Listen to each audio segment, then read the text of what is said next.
Okay, let's get started. Good afternoon, everyone. Let's continue our discussion. There are two important essays, SA 260 enough, SA 260 and 265.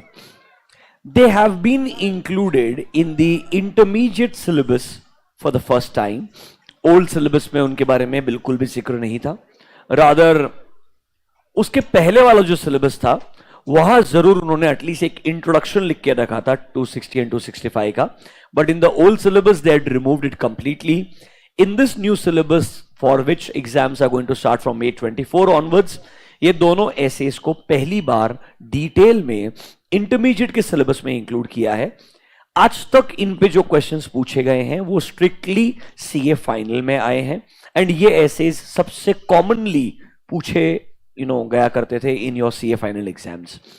Now, since they are included in intermediate for the first time, there is a very high probability similar questions शायद वो intermediate में repeat करेंगे. दो essays हैं, दोनों एक दूसरे से connected हैं, similar nature के हैं, but although they have different directions. One is essay 260, the second one is essay 265. पहले आपको दोनों ऐसे का नाम एंड एक बेसिक ओवरव्यू देते हैं, फिर इंडिविजुअली एक एक ऐसे को डिस्कस करके क्लोज करेंगे. Look at the name of essay 265. I want print of silence now in the class. essay 260, look at the name, communication with TCWG and management. It's a general communication essay जो बोलता है आपको communicate करना पड़ेगा कुछ important matters to TCWG and management. यहां पर उन्होंने थोड़ा TCWG वर्ड डिफाइन करने का भी ट्राई किया है. I'll give you an overview of that as well, don't worry. But जब आप 265 का नाम देखेंगे they will sound very similar to like essay 260, but एक छोटा सा डिफरेंस है. 260 is general communication with TCWG and management, and look at the name of essay 265. It is communicating to TCWG and management only, but this time specifically they're telling you what you need to communicate: deficiencies in internal controls. मतलब for all general communication there is a essay called as essay 260. For a specific communication, if you come across deficiency in internal controls, then that essay is called as essay 265. ऐसे दो standards हैं, दोनों पहली बार आपके syllabus में आए हैं. थोड़ा डिटेल में डिस्कस करेंगे. What can they potentially ask you from these essays? According to me, they may ask you 1 4-mark question on any one of them, और शायद दोनों में से एक एक क्वेश्चन आ जाए. प्रिडिक्ट करना मुश्किल है, बट मेरे को डेफिनेटली लगता है 1 question from both of them में से कोई ना कोई एक तो पिक होना ही चाहिए for a 4 mark. Obviously we need to devote sufficient time to both the SAs. They are very straight forward. शुरुआत करेंगे essay 260 के साथ में, फिर हम जाएंगे 265 के ऊपर. Let's go to essay 260 first. Notebook में जाइए. Give a next heading essay 260. The name is communication with TCWG and management. Communication with TCWG and management. Communication with TCWG and management. Now, सबसे पहले, what is TCWG? Look at the full form. Those charged with governance. इन्होंने इस word को थोड़ा define करने का try किया. आपको पहले उसका ओवरव्यू देता हूं. But generally in our companies we use audit committee as a you can say synonym for TCWG. की जनरली TCWG हमारे कंपनीज में ऑडिट कमिटी वाले लोग होते हैं, हम उन्हें कम्युनिकेट करते हैं ये मैटर्स को. बट सर TCWG एक्चुअली अगर थियोरेटिकली डिफाइन करें उसका मतलब क्या होना चाहिए? Look at the word those charged with governance. इसका मतलब है आप जिस भी एंटिटी का ऑडिट कर रहे हो उस एंटिटी में गवर्नेंस का रिस्पॉन्सिबिलिटी किसको दिया है, उस एंटिटी में गवर्नेंस का रिस्पॉन्सिबिलिटी किसको दिया है. अब ये आपको कैसे पता चलेगा? जब आपको अपॉइंट किया जा रहा है तब आपने उनसे पूछना चाहिए ड्यूरिंग द अपॉइंटमेंट प्रोसेस कि भाई आपके बिजनेस में डे टू डे बिजनेस को रन करने वाला मैनेजमेंट कौन है.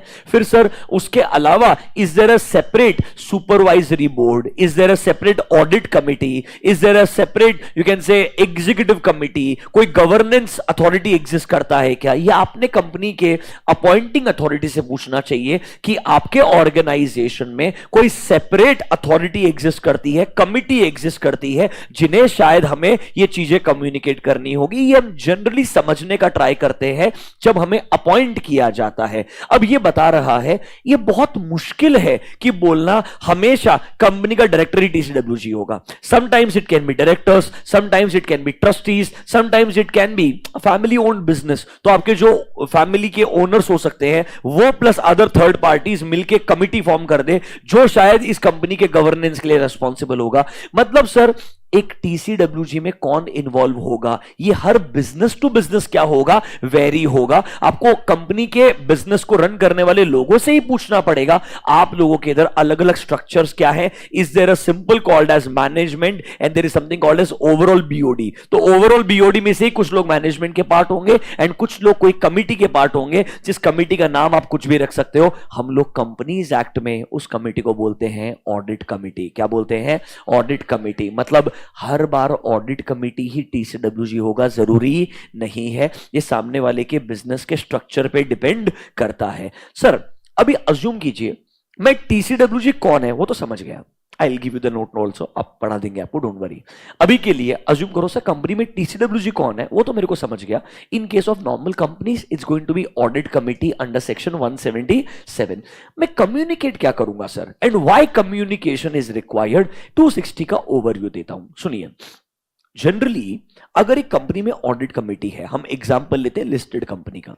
किसका एग्जांपल लेते हैं? लिस्टेड कंपनी का। लिस्टेड कंपनीज के लिए ऑडिट कमिटी होना कंपलसरी होता है। They have to constitute a audit committee which should have minimum 3 directors and majority of them should be independent directors. ये कंपनीज एक्ट का रिक्वायरमेंट है एंड सेबी के एलओडीआर का भी रिक्वायरमेंट है। तो लिस्टेड कंपनी को तो कमिटी बनाना पड़ेगा, कमिटी में मेजॉरिटी इंडिपेंडेंट डायरेक्टर्स को रखना पड़ेगा। तो सर कंपनी में जैसे बीओडी का हर क्वार्टर में एक मीटिंग होता है, वैसे ही ऑडिट कमेटी का भी क्वार्टरली बेसिस पे एक एक मीटिंग होता है। मतलब जनरली आपको साल में उनके भी 4 मीटिंग्स देखने को मिलेंगे। तो जो ऑडिट कमेटी के मीटिंग्स होते हैं वो ऑडिटर ने अटेंड करने चाहिए। अब obviously not all committee meetings auditor will get an invitation, but generally ऐसा होता है जब लेट्स से आपका ईयर स्टार्टिंग हुआ है, लिस्टेड कंपनी है, आपको पता होगा क्वार्टरली रिजल्ट्स को रिव्यू करना होता है आपको। तो आपका अगर अपॉइंटमेंट पहले से चलता आ रहा है, याद है क्या, 1 टर्म ऑफ 5 ईयर्स, आपका अपॉइंटमेंट पहले से चलते आ रहा है, मतलब आप लास्ट ईयर भी ऑडिटर थे, इस साल भी पहले क्वार्टर का जब पहला ऑडिट कमेटी का मीटिंग होता है वो नॉर्मली फर्स्ट 45 डेज के अंदर होता है of the first quarter. Generally वहां पर आप कमिटी के साथ में मिलेंगे और कमिटी को ना एक प्रॉपर पीपीटी जैसे रिपोर्ट प्रेजेंट करेंगे कि भाई इस क्लाइंट के लिए हम ओवरऑल कैसे रिस्क असेसमेंट करने वाले हैं, हमारा ओवरऑल ऑडिट का टाइमलाइन क्या है, क्वार्टरली बेसिस पे रिव्यू क्या क्या होगा, रिव्यू में हम क्या क्या चीजें एडिशनली कवर करना चाहेंगे। Although review requires only inquiry and analytical procedures, पर हम लोग कुछ टेस्ट ऑफ डिटेल भी लगाना चाहेंगे। हम कैसे रिव्यू में थोड़ा कंट्रोल टेस्टिंग भी करना चाहेंगे। हम उनसे पूछना चाहेंगे आपके हिसाब से कंपनी में कौन कौन से एरियाज में और सिग्निफिकेंट रिस्क हो सकता है, क्योंकि ऑडिट कमेटी का जो एक्सपीरियंस है वो बहुत काम में आता है, उनका अंडरस्टैंडिंग ऑफ बिजनेस आपको बहुत काम में आएगा। तो आप उनको अपना प्लान ऑफ एक्शन एक्सप्लेन करेंगे, आप उनको अपने एंगेजमेंट टीम मेंबर्स एक्सप्लेन करेंगे। हमारे पास ये पार्टनर रहने वाला है, ये डायरेक्टर रहेगा, ये सीनियर मैनेजर रहेगा, एक पूरा प्रोफाइल का उनको अंडरस्टैंडिंग दिया जाएगा। कमिटी आपसे ये भी पूछेगा सारे के सारे टीम मेंबर्स इंडिपेंडेंट है कि नहीं है,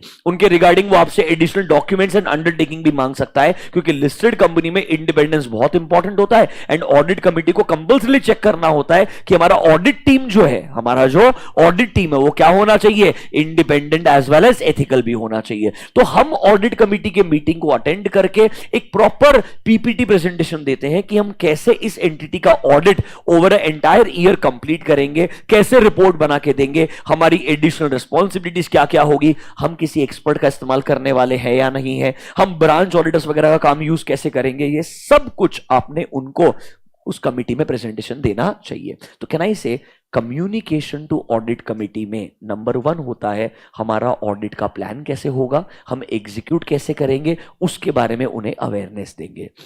दूसरा चीज, सर अब हमने लेट्स से ऑडिट करना शुरू किया, let's say during the course of audit आपको कुछ मैटर्स मिलते हैं जहां पर आपको लगता है पेंडिंग लिटिगेशंस है बट इनकंप्लीट इंफॉर्मेशन मिल रहा है, या आपको लगता है ऑडिट एविडेंसेस ऑब्टेन करना ही मुश्किल हो रहा है, आपको लगता है कुछ मैटर्स को कैम में इंक्लूड करना है, कैम मतलब की ऑडिट मैटर में, मतलब you come across certain problems during the course of audit, या प्रॉब्लम नहीं होंगे इंपॉर्टेंट मैटर्स मिले होंगे जो आप डिस्कस करना चाहते हो, तो कैन आई से ये सारे प्रॉब्लम्स एंड इंपॉर्टेंट मैटर्स का भी आप लिस्ट बनाओगे एंड ऑडिट कमिटी को प्रॉपर विद एजेंडा एक ईमेल लिखेंगे दैट आने वाले आपके नेक्स्ट मीटिंग के अंदर we would want to meet and we would want to discuss on these matters. आपको एक प्रॉपर एजेंडा में सारे मैटर्स का लिस्ट दे दिया जाएगा ताकि वो लोग भी प्रिपेयर्ड होकर आ सकते हैं कि इन मैटर्स पे डिस्कशन होगा। नॉर्मली हम क्या करते हैं during the course of audit, management रोज प्रेजेंट होता है, मैनेजमेंट कहां प्रेजेंट होता है, रोज क्लाइंट प्रीमाइसेस में प्रेजेंट रहेगा, हम चीजें मैनेजमेंट को कम्युनिकेट कर देंगे, फिर ऑडिट कमिटी से कम्युनिकेशन एक स्ट्रोक में होता है सारे मैटर्स को इकट्ठा करके,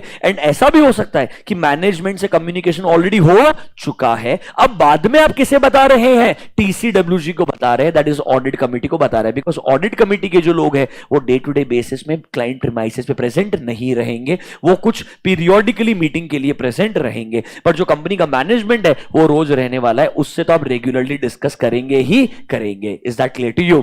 अच्छा, छोटा कंपनी है प्राइवेट लिमिटेड, उधर शायद हो सकता है कमिटी और मैनेजमेंट सेम ही है, तो उधर ऑब्वियसली ये प्रॉब्लम नहीं आएगा, जो आपका कम्युनिकेशन है वो क्या चलते जाएगा, हेल्दी लेवल पे रोज चलते जाएगा। मतलब सर हम ऑडिट प्लान कैसे करने वाले हैं, हम इंडिपेंडेंट है कि नहीं है, ऑडिट के दौरान what we have come across, this all needs to be communicated to whom sir, to TCWG and management. अच्छा, हम हमारे रिपोर्ट में ओपिनियन कौन सा देने वाले हैं, क्या हम हमारे रिपोर्ट में ईओएम में कुछ इंक्लूड करने वाले हैं, याद है क्या word emphasis of matter paragraph, हम अदर मैटर में कुछ लिखने वाले हैं क्या, कैम में कुछ लिखने वाले हैं क्या, ये सब चीजें हमने पहले किससे डिस्कस करनी चाहिए, टीसीडब्ल्यूजी एंड मैनेजमेंट से डिस्कस करनी चाहिए। रादर मैनेजमेंट को तो अपॉर्चुनिटी भी देना चाहिए एडजस्टमेंट्स करने के लिए, एंड उसके बाद में आप ये चीजों को कहां इंक्लूड करोगे, अपनी रिपोर्ट में इंक्लूड करोगे। तो बेसिकली इस तरीके से 260 बनाया है कि भाई टीसीडब्ल्यूजी कौन है, मैनेजमेंट कौन है, क्या कम्युनिकेट करोगे, कब कम्युनिकेट करोगे, एंड ऑब्वियसली नॉर्मली कम्युनिकेट करोगे in writing. Is this clear to you? ऐसा 260 है, पढ़ने का है, उड़ाने का है, 2-4 स्पेसिफिक क्वेश्चन आ सकते हैं जो नॉर्मली रोटेट होते रहते हैं। I will help you out, are you comfortable? Very simple ऐसे 260 फिर भी अच्छा है, 265 पे प्रोबेबिलिटी मेरे को और कम लगती है एग्जाम में आने की, because I told you companies act में बदलाव आ गया है। अब क्वेश्चन पूछेगा तो पूछना चाहिए 143 subsection the clause number I rather than on ऐसे 265, बट आईसीआई है, पहली बार लिखा है तो उसके लिए वो एक्साइटेड होकर पूछ भी सकता है। हम आपको दोनों पढ़ा देंगे। नोटबुक में जाइए, अंडर ऐसे 260 write down the name, communication with TCWG and management, sorry TCWG को अथॉरिटी मैट्रिक्स, समझा नहीं मेरे को? हाँ ऑब्वियसली ना, टीसीडब्ल्यूजी की मीटिंग में डिस्कस होता है, I will get the memo for that obviously. 260 communication with TCWG and management. सबसे पहले व्हाट इज टीसीडब्ल्यूजी, नोटबुक में जाइए, लिखिए point number 1, meaning of TCWG, meaning of TCWG. Before you write, come to page number 1A.41. एक मस्त note लिख के दिया है, पहले वो पढ़ते हैं।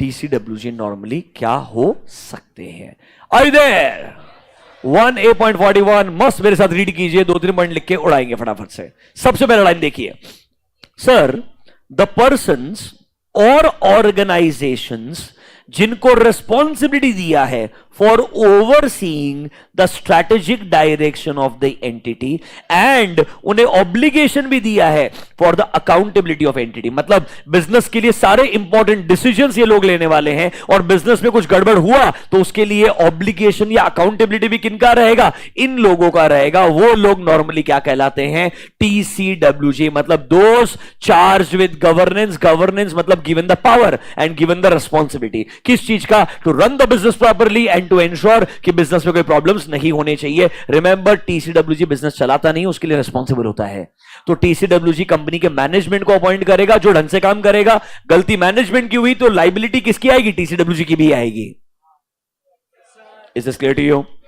नंबर 2 देखो, this includes overseeing the overall financial reporting process also. मतलब sir, for some entities TCWG can also include management. मतलब कोई कंपल्शन नहीं है कि हर बार टीसीडब्ल्यूजी डायरेक्टर ही होगा, टीसीडब्ल्यूजी एक कमिटी ही होगी, टीसीडब्ल्यूजी एक ट्रस्टी ही होगा, ऐसा कोई गारंटी नहीं, आगे बताएगा। It will vary from business to business. देखो, governance structures will vary by entities. कहीं कहीं पे आपको शायद देखने को मिलेगा एक सुपरवाइजरी बोर्ड एग्जिस्ट करता है which is separate from executive board. Executive board मतलब वो होगा जो बिजनेस को डे टू डे बेसिस पे चलाता होगा, उनका काम सुपरवाइज करने के लिए एक बोर्ड होगा, that will be called as supervisory board. तो क्या सुपरवाइजरी बोर्ड टीसीडब्ल्यूजी बन जाएगा? कहना इसे ये एंटिटी टू एंटिटी वेरी करने वाला है। नोटबुक में जाइए, meaning of TCWG, right down point number A. The persons or organizations, the persons or organizations with responsibility for overseeing the strategic direction, responsibility for overseeing the strategic direction of the entity,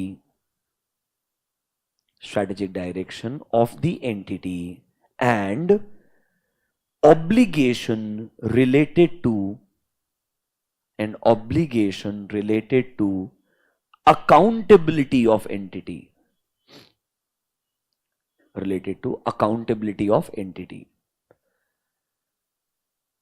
मतलब सही direction देना strategically भी इनका काम है, and अगर कोई problem हुआ तो उसके रिगार्डिंग ऑब्लिगेशन भी इनका ही रहेगा। These people are normally called as TCWG. Point number 2, governance structure will very.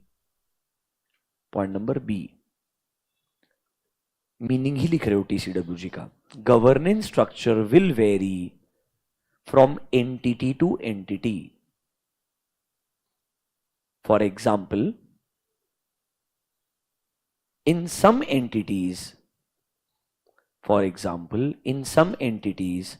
a supervisory board may exist separate from executive board. Supervisory board may exist separate from executive board.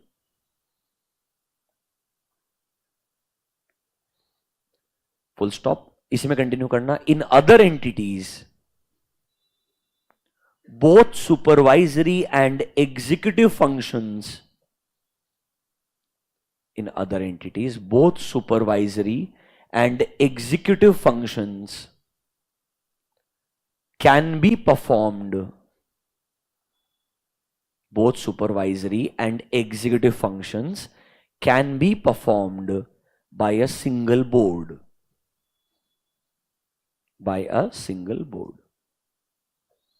मतलब दो अलग अलग board बना के रखे या एक common हो सकता है, ये सब सब्जेक्टिव है। ये एंटिटी टू एंटिटी क्या करेगा? वेरी करेगा। Point number 3, in some cases all of TCWG, in some cases all of TCWG may also be involved in managing the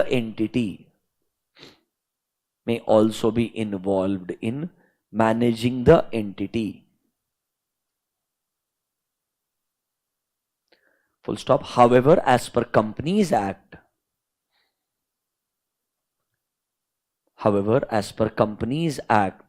for certain companies,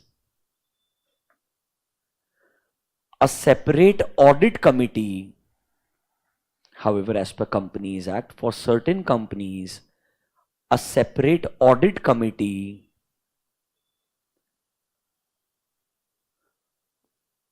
a separate audit committee is required to be constituted.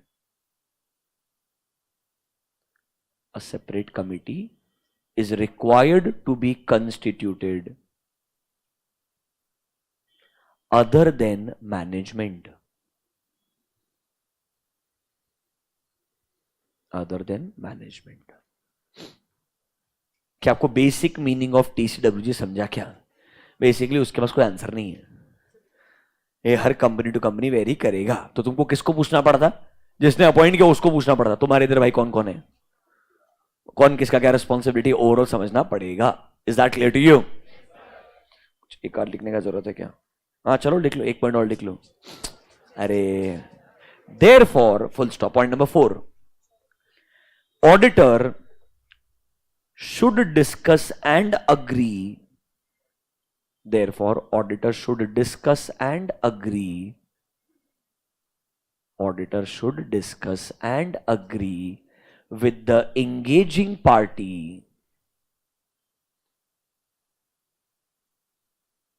about relevant persons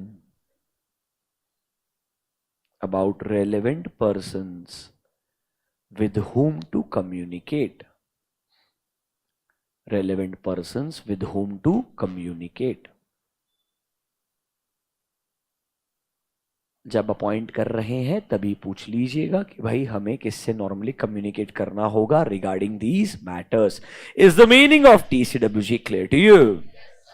very nice, right down point number 2. This was meaning of TCWG under 260. Point number 2, matters to be communicated by auditor.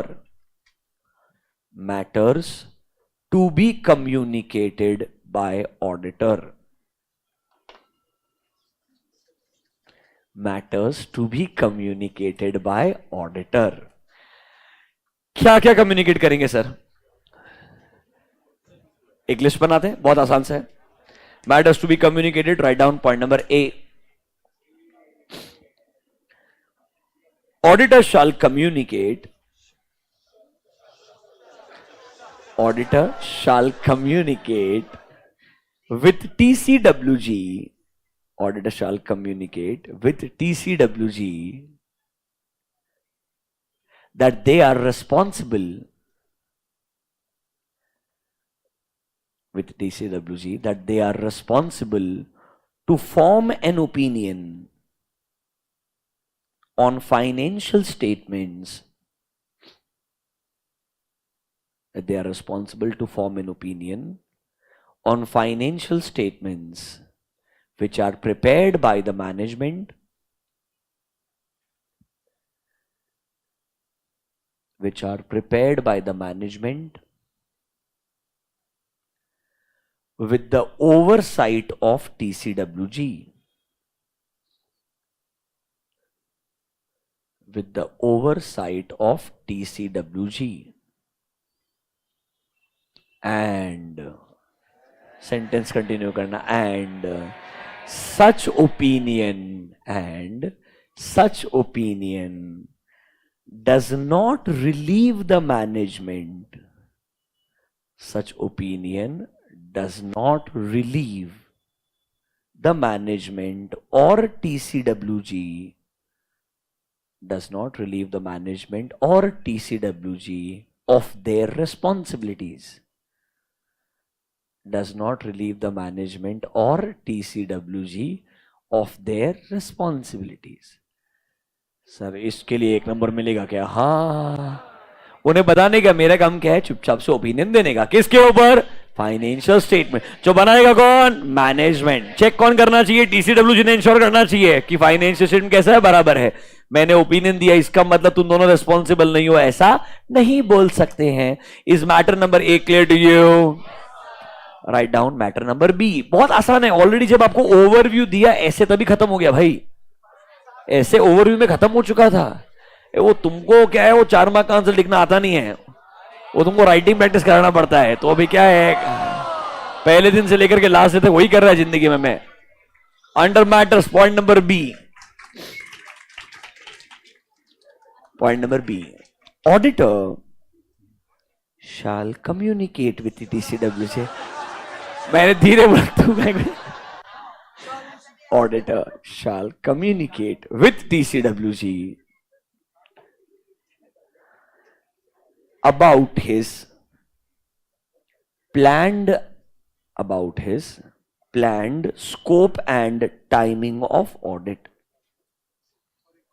About his planned scope and timing of audit. Full stop. He should also discuss, full stop, continue. He should also discuss significant risks. Should also discuss significant risk identified for the purpose of audit. He should also discuss significant risk identified for the purpose of audit.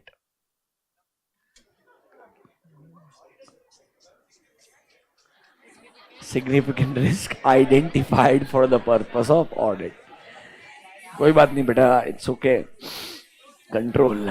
अभी के लिए सबसे पहले हम ये communicate करेंगे, हमारा काम है ओपिनियन देने का। किसके ऊपर? फाइनेंशियल स्टेटमेंट के ऊपर। इसका मतलब ये नहीं है मैंने ओपिनियन दिया तो तुम्हारी रिस्पॉन्सिबिलिटी खत्म हो जाएगी। That is not right. I should communicate. Number 2, I should tell them overall मेरा प्लान्ड ऑडिट का स्कोप क्या है, कैसे हम ऑडिट को कंप्लीट करने वाले, ओवरऑल टाइमिंग क्या है, प्रोसेस क्या है, प्लस जो हमें प्राइमा फेसिया इंपॉर्टेंट रिस्क लगते हैं इस ऑडिट के केस में आने वाले हैं, वो हमने डिस्कस करके उन्हें बता देना चाहिए। क्या आपको पहले दोनों चीजें समझ में आई?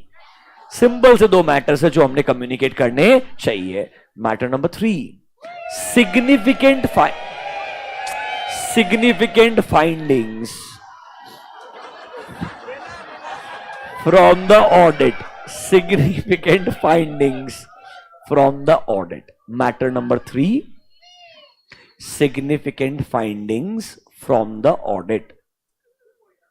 इस पॉइंट को इंपॉर्टेंट मार्क कर दीजिएगा। Matter number 3, significant findings from the audit. बाजू में एसक्यू लिख दीजिए। This point in itself can become a specific question. वो पूछेगा ऑडिट के दौरान you may come across certain matters, जो आप टीसीडब्ल्यूजी को कम्युनिकेट करना चाहते हैं, वो फाइंडिंग्स क्या क्या हो सकती है जो आपको लगता है आपने टीसीडब्ल्यूजी को बताना चाहिए। Under this right down point number A. मतलब सिग्निफिकेंट फाइंडिंग्स में एक लिस्ट बनाएंगे। There will be 3-4 points. Right down point number 1, significant difficulties. Number 1, significant difficulties, if any, encountered during the audit. Significant difficulties, if any, encountered during the audit. क्या हो यार तुम लोग? अरे नहीं, इससे कुछ फायदा। You will force me to extend the lecture till 6 o'clock. I'm telling you, और कुछ नहीं होगा। मत करो, you are unnecessarily wasting time. कुछ फायदा नहीं है इसका।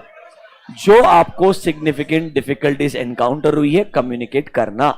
Number 2, circumstances that may affect the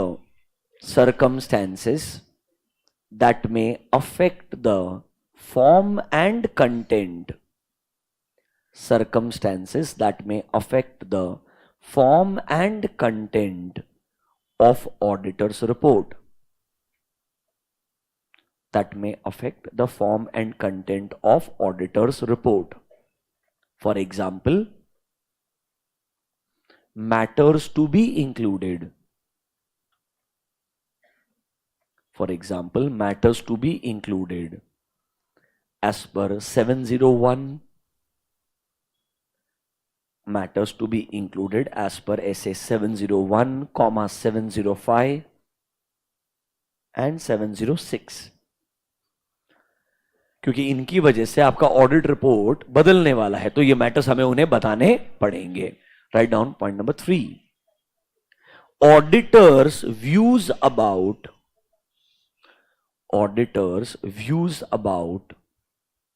significant qualitative aspects. Views about significant qualitative aspects of entities' accounting policies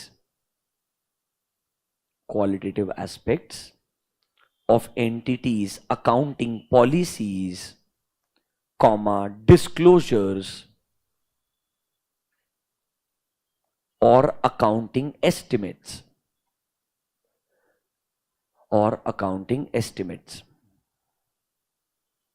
हो सकता है कंपनी का प्रोविजनिंग बनाने का जो तरीका है आपको वो अप्रोप्रिएट नहीं लगता है, you can communicate with TCWG.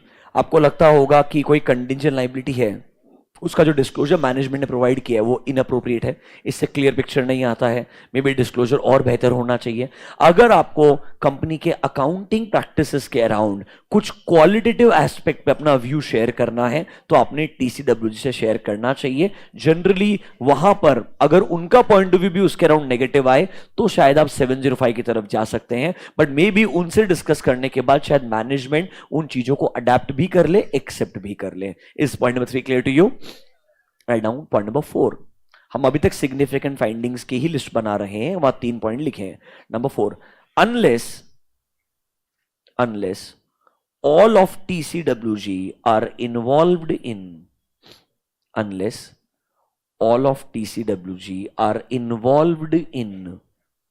managing the entity, unless all of TCWG are involved in managing the entity, auditor should communicate all significant matters that were discussed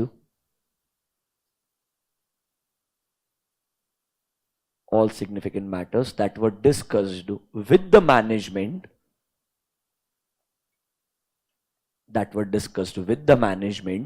during the course of audit, matters discussed with the management during the course of audit, and also written representations requested from management.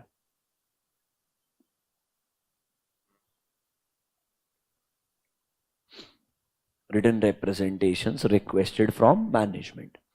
मतलब सुनिएगा, ये point बहुत अच्छा है। अगर TCWG के सबके सब लोग बिजनेस को मैनेज भी कर रहे हैं, मतलब मैनेजमेंट टीसीडब्ल्यूजी सेम है, तो इस पॉइंट की जरूरत नहीं है। अदरवाइज हमने ड्यूरिंग द ऑडिट मैनेजमेंट से शायद बहुत सारे इंपॉर्टेंट मैटर्स डिस्कस किए होंगे, वो हमें शायद टीसीडब्ल्यूजी को भी इन्फॉर्म करना चाहिए। हमने मैनेजमेंट से डब्ल्यूआर मांगा होगा, वो भी हमने टीसीडब्ल्यूजी को बताना चाहिए, unless they both are same. If they both are same then this point is not required. Otherwise TCWG also needs to be informed about the matters we have discussed with the management during the course of audit and the WR what we have requested from management। क्योंकि written representation किससे obtain करते हैं? Management से ही obtain करते हैं। तो हमने management से जो जो कॉरेस्पॉन्डेंस, डिस्कशन एंड WR लिया होगा वो सब टीसीडब्ल्यूजी को बता के उन्हें लूप में रखना चाहिए। Unless they both are same, तब कोई फर्क नहीं पड़ने वाला है। Are these 4 points clear to you? Right down last finding number E, any other significant matter which in auditor's professional judgment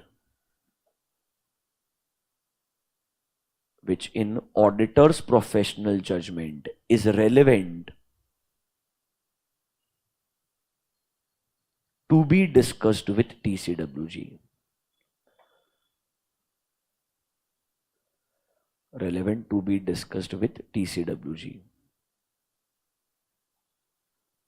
कोई और मैटर जो आपको लगता है फाइनेंशियल रिपोर्टिंग से रिलेटेड होगा, इसलिए हमने टीसीडब्ल्यूजी को बताना चाहिए, वो मैटर भी आ सकता है। वापस से समझिए शांति से हम क्या डिस्कस कर रहे हैं। देखो, सबसे पहले कंपनी में या एंटिटी में टीसीडब्ल्यूजी कौन है वो समझने का ट्राई करना है। फिर हमें कुछ मैटर्स कम्युनिकेट करने पड़ेंगे। नंबर 1, हम ओपिनियन देने वाले हैं फाइनेंशियल स्टेटमेंट पे, बट इसका मतलब ये नहीं है हमारे ओपिनियन देने के बाद आप लोगों का रिस्पॉन्सिबिलिटी खत्म हो जाएगा। That is not acceptable. ये क्लियरली कम्युनिकेट करेंगे। हम हमारा ऑडिट कैसे प्लान कर रहे हैं, हम किस तरीके से कैसे टाइमिंग पे काम खत्म करने वाले हैं, ये हमने एक्सप्लेन करके एक ओवरव्यू दे देना चाहिए ऑडिट कमिटी को। The way I told you, we should make a PPT and present in the audit committee meeting. इससे उन्हें ओवरव्यू मिल मिल जाएगा। तीसरा चीज, जब हम ऑडिट कर रहे हैं उसके दौरान कुछ हमारे सिग्निफिकेंट फाइंडिंग्स हो सकते हैं, हमें कुछ डिफिकल्टीज एनकाउंटर हो सकती है, प्रॉब्लम्स मिल सकते हैं, एविडेंसेस नहीं मिलेंगे, वो हमने उनको बताना चाहिए। या सर हमें लगता है कोई ऐसा मैटर मिला है जिसकी वजह से मेरे ऑडिट रिपोर्ट का फॉर्मेट बदल जाएगा, मेरे ऑडिट रिपोर्ट का कंटेंट बदल जाएगा, मतलब मेरे ऑडिट रिपोर्ट में कैम आएगा, ईओएम आएगा, ओएम आएगा, मॉडिफिकेशन आएगा, should I discuss with TCWG? Yes. अब अगर सर टीसीडब्ल्यूजी अलग है, मैनेजमेंट अलग है, एंड मैंने during the course of audit बहुत सारे मैटर्स मैनेजमेंट को बताए थे, उन्हें इन्फॉर्म किया था, उनसे डब्ल्यूआर ऑब्टेन किया था, तो ये सब चीजें मैंने टीसीडब्ल्यूजी को भी बतानी चाहिए। इसके अलावा कोई भी मैटर अगर मुझे लगता है सिग्निफिकेंट है, नॉर्मली ये सारे मैटर्स फाइनेंशियल रिपोर्टिंग रिलेटेड होते हैं, अगर ऐसा लगता है तो हमने डिस्कस करना चाहिए। एक स्पेसिफिक पॉइंट लिखा है, एनीथिंग विच आई बिलीव कि कंपनी के फाइनेंशियल रिपोर्टिंग के क्वालिटेटिव एस्पेक्ट से रिलेटेड है, कि भाई अकाउंटिंग एस्टिमेट्स का तरीका बेहतर हो सकता है, डिस्क्लोजर और बेहतर तरीके से दिया जा सकता है, कोई अकाउंटिंग पॉलिसी को शायद डिपार्ट करके बेहतरीन प्रेजेंटेशन के लिए नोट्स टू अकाउंट्स में और ओवरव्यू दिया जा सकता है, अगर ऐसा लगता है तो आप डिस्कस करके टीसीडब्ल्यूजी को इन्फॉर्म कीजिएगा। ये मैटर्स नॉर्मली हम कम्युनिकेट करते हैं। 3 मैटर्स लिखा है, 1 2 3, तीनों क्लियर है क्या? फोर्थ वाला पॉइंट स्पेसिफिक है, ओनली फॉर लिस्टेड कंपनीज, वो लिखेंगे अभी। Are these first 3 matters clear to you? पक्का? इसमें जो थर्ड मैटर आपने लिखा है स्पेसिफिक फाइंडिंग्स, सिग्निफिकेंट फाइंडिंग, ये बहुत इंपॉर्टेंट है, अलग से आ सकता है। Mark that as a very, very important one. Is that clear to you? Write down under matters, point number 4. In case of listed companies, point number 4, in case of listed companies, auditor shall also communicate with TCWG,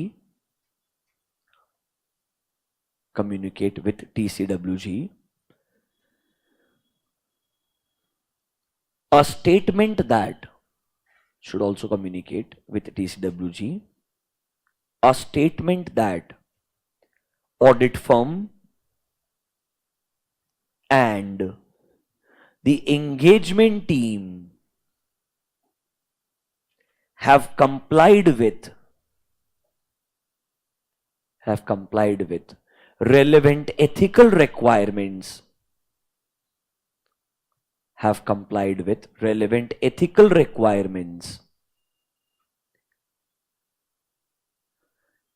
regarding independence, complied with relevant ethical requirements regarding independence. ये audit committee के लिए section 177 में भी लिखा है, आपको मैंने बताया भी था कि आपके पूरे टीम मेंबर्स, आपका overall firm should be independent and ethical. ये हमको नॉर्मली ऑडिट कमेटी को बताना होता है। Audit committee here represents the TCWG. क्या हमें उन्हें एक प्रॉपर स्टेटमेंट देना पड़ेगा? हाँ। सुनिए, एक टाइम था जब सेक्शन 144 नहीं था। क्या नहीं था? सेक्शन 144। तब काउंसिल की कुछ गाइडलाइंस थी कि आप मान लीजिए एक कंपनी है XYZ, इसके लिए स्टैट्यूटरी ऑडिट कर रहे हैं, and you are charging a salary, let's say fees of X amount, charging a fees of X amount from the company XYZ statutory audit के लिए। Can you also provide them other services? Yes. वो other services कहलाते थे non audit services. They're also called as non audits. अब certification वगैरह बना करके दे रहे होंगे, they're called as non audit services. उनके लिए भी आप कोई फीस चार्ज कर रहे थे। तो काउंसिल गाइडलाइन थी, ऐसा नहीं होना चाहिए कि नॉन ऑडिट सर्विस का जो फीस है वो इतना ज्यादा हो गया है कि इंसान को लग रहा है ये ज्यादा इंपॉर्टेंट है स्टैट्यूटरी ऑडिट, क्योंकि अगर वैसा हो गया तो उसका इंडिपेंडेंस पे इंपैक्ट आ जाएगा। अब आई एम ट्राइंग टू से ये चीजें और सिंप्लीफाई कर दी है, 144 ही लगा दिया directly. If I am the statutory auditor, fees तो गया भाड़ में, सर्विसेज अलाउड ही नहीं है प्रोवाइड करना। Is that clear to you? तो इन्होंने पहले वाला जो ऐसे का गाइडलाइन है वो एज इट इज कॉपी किया हुआ है, बट अब जो नया गाइडलाइन है वो कहां से आया है? सेक्शन 144 से आया है। Is that clear to you? नीचे नोट लिख दीजिए, नोट, इस पॉइंट के अराउंड नोट लिख दीजिए। all relationships and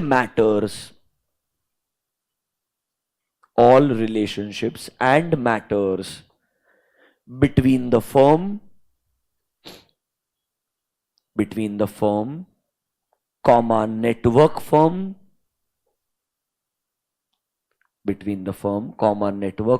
and the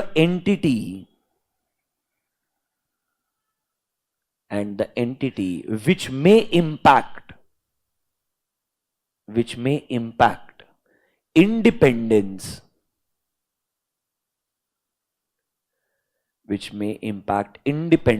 should be communicated to TCWG. Should be communicated to TCWG. For example,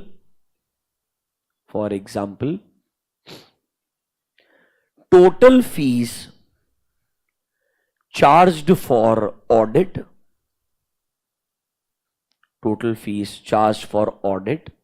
and non-audit services,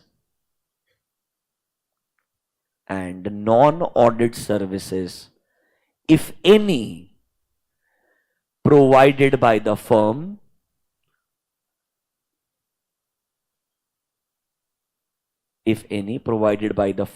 or network firm to the entity, or components, controlled by the entity.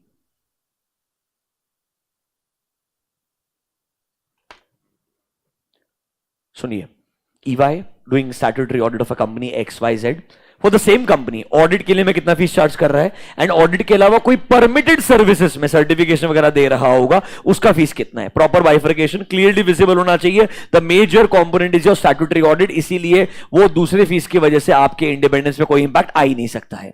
हो सकता है EY खुद non audit service नहीं कर रहा होगा, कोई उनका नेटवर्क फर्म रहेगा जो ये सर्विस प्रोवाइड कर रहा होगा सेम कंपनी को. वैसा है तो भी बताना. हो सकता है सेम कंपनी को सर्विस नहीं दे रहे होंगे, ये कंपनी के भी दूसरे सब्सिडरी कंपनीज होंगे जिनको शायद EY अदर सर्विसेज प्रोवाइड, मतलब basically directly indirectly any non audit service what you are providing, या तो आप खुद से प्रोवाइड कर रहे हो या किसी नेटवर्क फर्म के थ्रू प्रोवाइड कर रहे हो, या तो कंपनी को सर्विस दे रहे हो या उनके किसी कंपोनेंट को सर्विस दे रहे हो. जो भी फीस कंपोनेंट, मतलब बेसिकली मेरे को इस क्लाइंट से ऑडिट के अलावा बाकी सर्विस का कितना पैसा आता है, ये क्लियरली ऑडिट कमिटी के सामने होना चाहिए. वैसे भी उनके पास भी होना चाहिए और ऑडिटर के बीच में डिस्कशन कम्युनिकेशन होना चाहिए, क्योंकि ये मैटर डायरेक्टली इनडायरेक्टली किसको इंपैक्ट कर सकता है, मेरे इंडिपेंडेंस को इंपैक्ट करता है. इसलिए ये मैटर डिस्कस्ड होना चाहिए. किसके साथ में? TCWG के साथ में. याद करो एक चीज बताया था, sometimes there can be threat to independence, sometimes there can be a threat to independence. अगर थ्रेट है तो हमने उसको सेफगार्ड लगाने का ट्राई करना चाहिए. अगर कोई थ्रेट है, हमने सेफगार्ड लगाया है, डोंट थिंक ये भी हमने कमिटी को बताना चाहिए. At least your committee should be well informed about all these matters. Full stop करके कंटिन्यू कीजिए. वही नोट आप लिख रहे हैं ना, देखिए. Sometimes when threats to independence arises,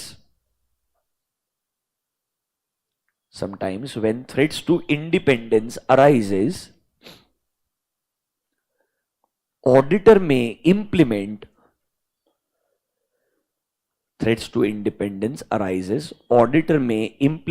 safeguards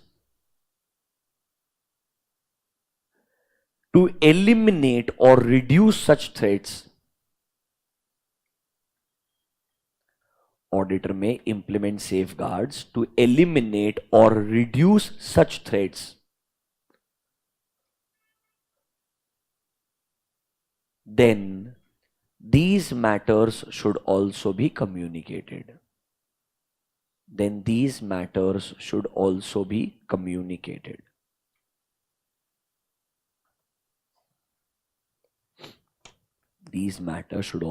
communicated.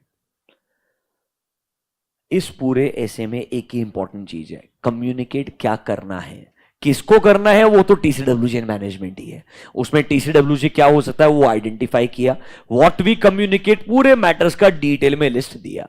अब 2-3 टाइम पास चीजें हैं कि भाई कम्युनिकेट कैसे होगा, उसका कॉपी वगैरह आप लोग मेंटेन करोगे क्या, राइटिंग में रहेगा मेजर कम्युनिकेशन, वो 2-3 मिनट में रीड करके क्लोज करते हैं, उसको लिखने का जरूरत नहीं है. आइए आपके मॉड्यूल्स में पेज नंबर 1A.40 39 में जो पूरा मैटर्स था सब कुछ बता दिया है मैंने आपको. This all is discussed in detail. सीधा 1A.40 पे आ जाइए. Communication process. Will you communicate in writing all your significant findings? Yes. Obviously, आपको ऑडिट में सब कुछ जो मिला है सब कुछ कम्युनिकेट नहीं होता, ऐसा करने के लिए जाओगे तो भाई कम्युनिकेशन का लॉजिक ही खत्म हो जाएगा। Because if you communicate everything, surprise element कुछ नहीं बचेगा। They will get aware of everything, all important matters जो आपको लगता है। एग्जांपल्स लिखवा के दिए आपको, सिग्निफिकेंट बाइंडिंग्स हो सकते हैं, प्लानिंग रिलेटेड चीजें आनी चाहिए, जनरली ये चीज हम कम्युनिकेट करते हैं। तो देखो अगले पॉइंट नंबर 3 में बोलता है written communication need not include all the matters जो आपको ऑडिट में मिलता है, बट हाँ सिग्निफिकेंट मैटर्स जरूर हम कम्युनिकेट करते हैं। पॉइंट नंबर 4 देखिए, auditor shall communicate in writing about his independence which is required in case of which companies, listed companies। Already आपको लिखवा के दिया है। क्या कम्युनिकेशन प्रोसेस समझ में आया क्या?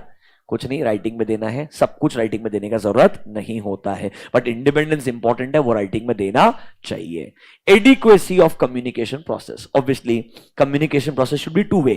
ऐसा नहीं होना चाहिए कि तुम तुम्हारे साइड से सिर्फ कम्युनिकेट करो, सामने वाले का रिस्पॉन्स सुन ही नहीं रहे हो। It should be a two way communication. देखो auditor shall evaluate whether two way communication exist between auditor and TCWG. अगर लगता है टू वे कम्युनिकेशन नहीं है, सिर्फ आपने अपने साइड से कम्युनिकेट किया, उन्होंने कोई असिस्टेंस नहीं दिया है, it is as good as you thinking TCWG is also with management, and now you have a doubt about the integrity of both management and TCWG. Can I say considering withdrawal is the best thing? क्योंकि इधर आपने opinion देना ही नहीं चाहिए। अगर आपको लगता है टू वे कम्युनिकेशन नहीं है, सामने वाला रिवर्ट बैक नहीं कर रहा है, तो शायद आपने इवैल्यूएट करना पड़ेगा कि भाई इसका इंपैक्ट कितना मेजर आ सकता है आपके ऑडिट में। लास्ट में दिख रहा है ना, टेक अप्रोप्रिएट एक्शन, बाजू में लिखिए मे कंसिडर विड्रॉल, बाजू में लिखिए मे कंसिडर विड्रॉल। किधर लिखना है पता भी है क्या? अरे नहीं, इधर है, ये एडिक्वेसी में आ गया अपन।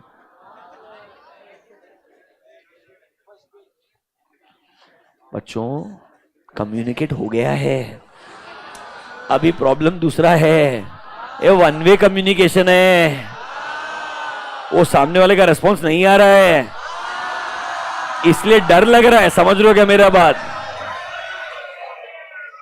टेक अप्रोप्रिएट एक्शन मतलब should I consider withdrawal in this case? Yes. एक सेंटेंस को ना लिखो, तुम्हारी हालत देखो क्या होती है। आखिरी दिन तक लिखवा रहा हूं यार, मतलब चलो डॉक्यूमेंटेशन पे आ जाओ। अब जो जो कम्युनिकेट करोगे डॉक्यूमेंट भी करोगे ना यार। जो भी कम्युनिकेट किया आपने मैटर्स ओरली, उनको आपने प्रॉपर डॉक्यूमेंटेशन में लिखना चाहिए। And wherever the communication was in writing, mark this, auditor shall retain a copy of communication as a part of documentation. If it was a oral communication, आपको record maintain करना पड़ेगा, लिखना पड़ेगा as per communication with ABC on this particular date, वो आपको अपने documentation में लिखना पड़ेगा। एंड अगर रिटन कम्युनिकेशन है तो उसका जो लेटर रहेगा उसका कॉपी आप लोग एक मेंटेन करके रखेंगे। Is this clear to you? This is your documentation. Notebook में जाइए, लिखिए नेक्स्ट पॉइंट। अंडर एसए 260 हमने सबसे पहले पढ़ा टीसीडब्ल्यूजी का मीनिंग क्या है, फिर बताया what matters needs to be communicated. समझा क्या? Right down number 3, 260 point number 3।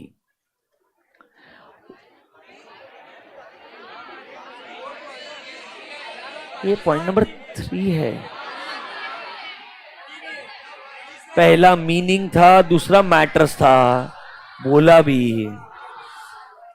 Number 3, significance of communication, significance of communication with TCWG,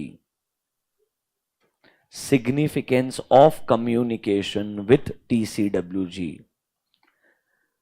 ये सबसे बकवास चीज है, बट 3 पॉइंट लिखा है, आईसीआई का कोई भरोसा नहीं है, मेरे को कोई रिस्क लेने का ही नहीं है बिल्कुल भी। Under this, write down a sentence. An effective two-way communication, an effective two-way communication, an effective two-way communication between auditor and TCWG, an effective two-way communication between auditor and TCWG is important in assisting the following. is important in assisting the following. मतलब एक अच्छा communication हुआ तो फायदा क्या होगा? Right down. Number 1, auditor and TCWG. Auditor and TCWG will be able to develop a constructive working relationship.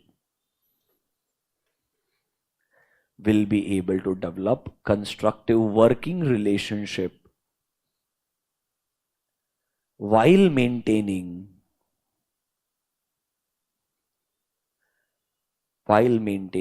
auditor's independence and objectivity. Constructive relationship while maintaining auditor's independence and objectivity.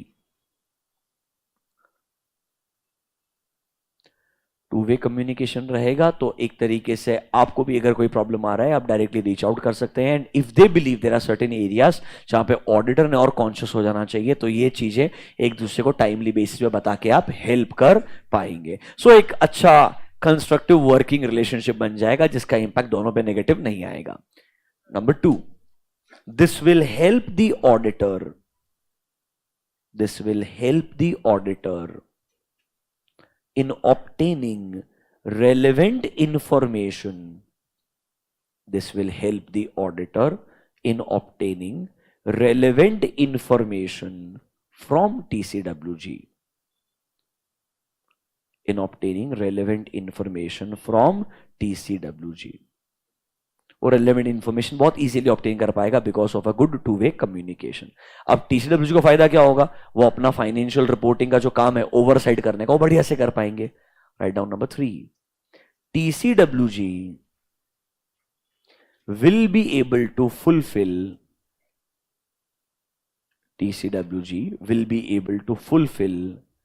their responsibility to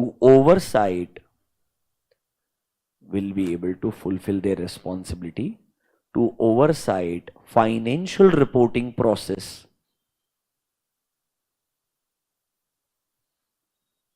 appropriately. Oversight financial reporting process appropriately. उनका जो responsibility है ना कि आपको financial reporting process को oversight करना है, वो लोग भी ये रेस्पॉन्सिबिलिटी और बेहतर तरीके से फुलफिल कर. It's a win win situation for both. That's why they say a two way communication can be helpful. Is that clear to you? The entire essay is done. Starting में एक objective लिखा है. अब आप ऐसे कहा, obviously ऐसे में कुछ भी नहीं है, कम्युनिकेशन में मैटर्स ही बताना था. पेज नंबर 1A.38 ऐसे का ऑब्जेक्टिव तो पढ़ोगे ना लास्ट में, आखिरी बार एक बार पढ़ लो पूरा. ऐसे जो पढ़ो उसका क्रक्स रहेगा यार. रीड दी ऐसे का ऑब्जेक्टिव ऑन योर ओन, लिखने का नहीं है. 1A.38 पढ़ के देखो ऑब्जेक्टिव क्या लिखा है. पढ़ के देखो ऑब्जेक्टिव क्या लिखा है.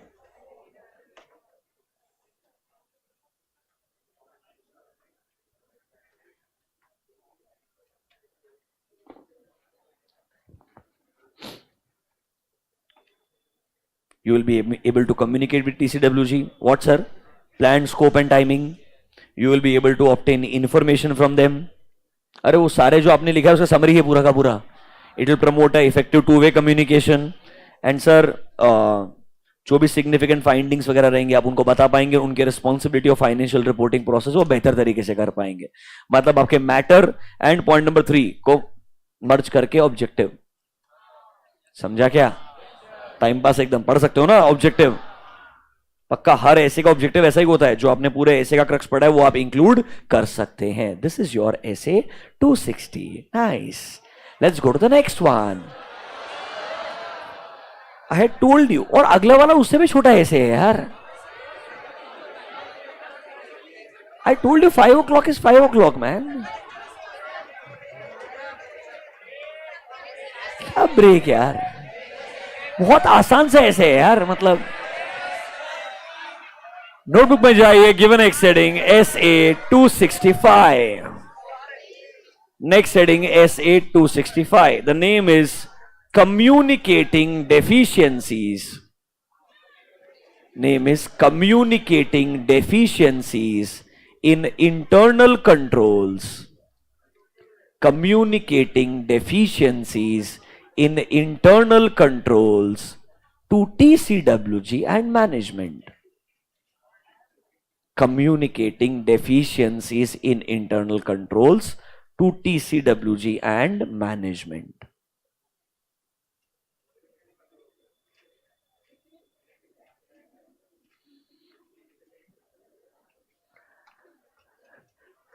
एकदम सिंपल सा स्टैंडर्ड है. Honestly 260 was still very very important from understanding point of view. This one is very straight forward. Hear me out for 2 minutes and आपका ऐसे का लॉजिक खत्म हो जाएगा. 1 2 3 क्वेश्चन है जो वो पूछ सकते हैं, उसका लिस्ट बना के दे दूंगा आपको, चाहिए तो कोई दिक्कत नहीं है, बहुत आसान है. एग्जाम के पॉइंट ऑफ व्यू से कोई स्ट्रेस नहीं आएगा अगर आप सुन लेंगे 5 मिनट के लिए. सर, हमने कंट्रोल्स को समझना है, कंट्रोल्स को समझने के बाद चेक करने का है. सर, जब हम कंट्रोल चेक करने के लिए जाएंगे, आपको 2 चीज बताई थी. When I go for control testing, सबसे पहले I start with understanding the design of control. I start with the design of control. हो सकता है कंट्रोल के डिजाइन को ही इवैल्यूएट करते हुए मुझे क्या मिल जाए, कुछ सिग्निफिकेंट डेफिशिएंसीज मिल जाए. मतलब सर, अज्यूम कर लीजिए एक परचेस प्रोसेस है, परचेस प्रोसेस में कोटेशन एनालिसिस नहीं होता है, it's a deficiency in internal control. Sir, expenditure का प्रोसेस है, बिना ऑथराइज पर्सन के साइन के कोई भी खर्चा ट्रांजैक्शन एग्जीक्यूट हो सकता है, ये एक deficiency in the design of internal control है. सर, आपका प्रॉपर्टी प्लांट एंड इक्विपमेंट है, उसको बेचने के लिए आप जा रहे हैं, बिना अप्रूवल ऑफ और कंसेंट ऑफ बोर्ड आपने अपने फिक्स एसेट्स को पीपी को बेच दिया होगा, ये प्रोसेस के अंदर एक डेफिशिएंसी हो सकता है. मतलब sir, when I am understanding controls, controls का डिजाइन देखते हुए बहुत बार हमें कुछ ऐसे डेफिशिएंसीज नजर आ सकते हैं. सर, कैन आई से कंट्रोल का पर्पस क्या था? टू प्रिवेंट और to detect and correct what sir? Frauds and errors. तो याद है क्या, अगर कंट्रोल का डिजाइन ऐसा है कि वो गलती को प्रिवेंट नहीं कर पाएगा या वो गलती को डिटेक्ट एंड करेक्ट नहीं कर पाएगा, तो हम बोलेंगे ना डिजाइन बराबर नहीं है. या हम बोलेंगे कंट्रोल में डिजाइन है बट डिजाइन के अंदर कुछ चीजें मिसिंग है. तो या तो हम बोलेंगे डिजाइन इज नॉट प्रॉपर, और हम बोलेंगे डिजाइन के अंदर कुछ इंपॉर्टेंट एलिमेंट क्या है, मिसिंग है. दोनों की वजह से क्या होगा, कंट्रोल का जो पर्पस है वो अचीव नहीं हो पाएगा. कंट्रोल का जो पर्पस है वो क्या नहीं हो पाएगा, अचीव नहीं हो पाएगा. This is called as deficiency. This is called as deficiency. 2 word use होते हैं, एक होता है डेफिशिएंसी या एक वर्ड होता है वीकनेस. क्या वर्ड आता है? वीकनेस. कंट्रोल में डेफिशिएंसी है या कंट्रोल में वीकनेस है. बट रिमेंबर, कंपनी में बहुत कंट्रोल्स होते हैं और बहुत सारे कंट्रोल्स में बहुत सारे प्रॉब्लम्स हो सकते हैं. क्या सारे के सारे डेफिशिएंसी, सारे के सारे वीकनेस हमें रिपोर्ट करने हैं? ये जरूरी नहीं है. ऑडिटर ने अपने जजमेंट के बेसिस पे डिसाइड करना है कि क्या ये सिग्निफिकेंट डेफिशिएंसी है, क्या ये मटीरियल वीकनेस है. अगर हां तो ही मैं इसे रिपोर्ट करूंगा, वरना मैं रिपोर्ट नहीं करूंगा. हालांकि 265 लिखते वक्त तो वो ये अज्यूम भी कर रहा है आपको कंट्रोल्स ओपिनियन देना ही नहीं है. But things have changed. Companies act is also required to give a report on internal financial controls by the auditor. ये हमको ऑलरेडी पता है. Is that clear to you? तो सर, डेफिशिएंसी क्या है, कब सिग्निफिकेंट होगा, कैसे कम्युनिकेट करेंगे, दैट्स इट. नोटबुक में जाइए, under 265 right down point number 1.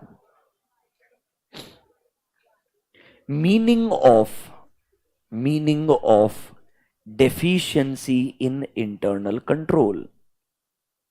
Meaning of deficiency in internal control. Meaning of deficiency in internal controls. Under this, write down point number 1. When a control is designed, implemented, when a control is designed and implemented in such a way that it is not able to, in such a way that it is not able to prevent or detect and correct, prevent or detect and correct material misstatements on a timely basis. Material misstatements on a timely basis. मैंने word material इधर ही add कर दिया है क्योंकि normally misstatements नहीं ढूंढ पाना, हम बोलेंगे कंट्रोल में डेफिशिएंसी है। हमें अल्टीमेटली कौन सी डेफिशिएंसी ढूंढना है? Significant deficiency. वो सिग्निफिकेंट कब होगा? जब वो गलती मटेरियल हो सकता है ऑब्वियसली। तो सब सिंपल है। कंट्रोल का पर्पस क्या है? गलती को प्रिवेंट करना, वो नहीं कर पाएगा। कंट्रोल का पर्पस क्या है? गलती को डिटेक्ट करके करेक्ट करवाना, अगर वो नहीं कर पाएगा तो हम बोलेंगे कंट्रोल के डिजाइन में क्या है? डेफिशिएंसी है। Write down under meaning of deficiency point number 2, a control that is necessary to prevent, a control that is necessary to prevent or detect and correct, a control that is necessary to prevent or detect and correct a misstatement is missing.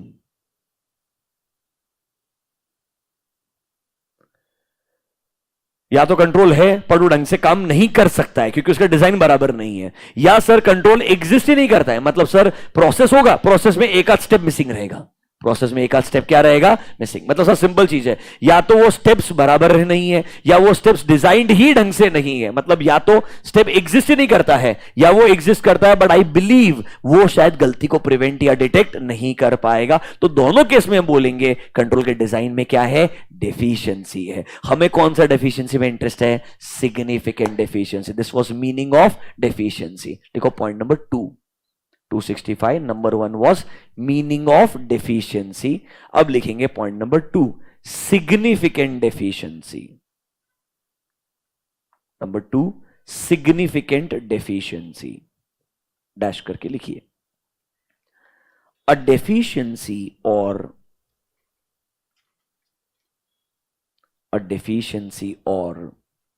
combination of deficiencies, a deficiency or combination of deficiencies which in auditors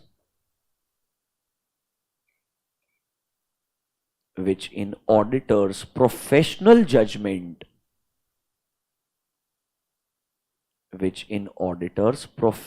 judgment is of sufficient importance.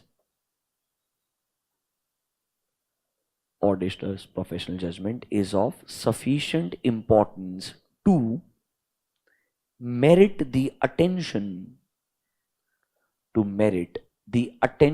of TCWG. To merit the attention of TCWG. कुछ नहीं, answer simple है, तुम्हारे judgement के हिसाब से decide करना है ये सिग्निफिकेंट है कि नहीं है।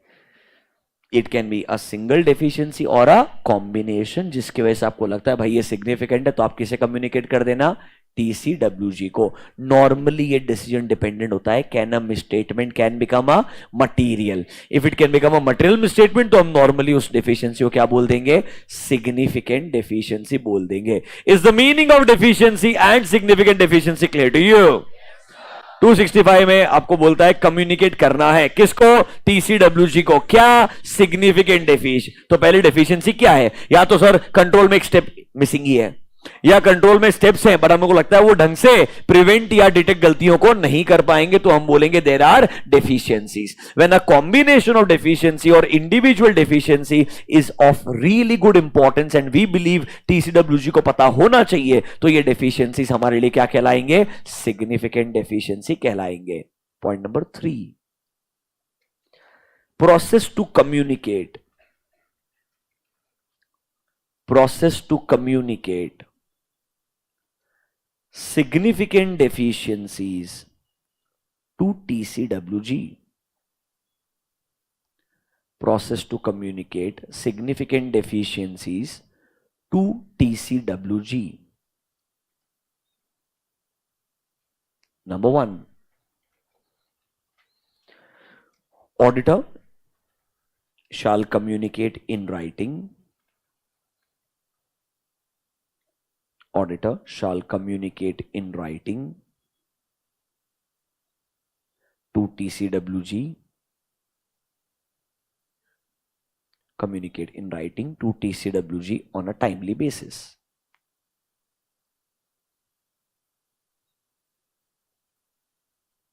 Number 2, written communication. Number two, written communication should include the following. Written communication should include the following. एक एग्जांपल याद करो, कल भी पढ़ाया था आपको. कंपनी में कोई भी एक फॉर्मल प्रोसेस नहीं है पासवर्ड सेट करने का. हमने हमारा पहले ऑब्जर्वेशन का डिस्क्रिप्शन दिया था कि डेफिशिएंसी क्या है, उसका एग्जाम्पल दिया होगा, उसका एक्सपोजर बताया होगा, रिकमेंडेशन दिया होगा, ताकि उन्हें समझे एग्जैक्टली कंट्रोल में क्या है डेफिशिएंसी और क्यों हमें ये इतना इंपॉर्टेंट लगता है. इस तरीके से आपने कम्युनिकेट करना चाहिए. Bullet point number 1, description of deficiency. Description of deficiency. Description of deficiency along with explanation of potential effects. Along with explanation of potential effects. Number 2, sufficient information. Sufficient information, that is examples. Sufficient information, that is examples, so that TCWG and management can understand the context of communication. So that TCWG and management can understand the context of communication.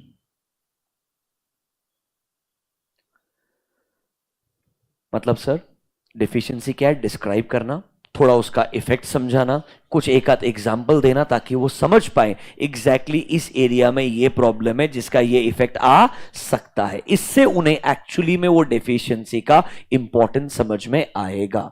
इतना ही actually communication होता है. एक point लिखवाऊंगा, मेरे हिसाब से उसका relevance खत्म हो गया है.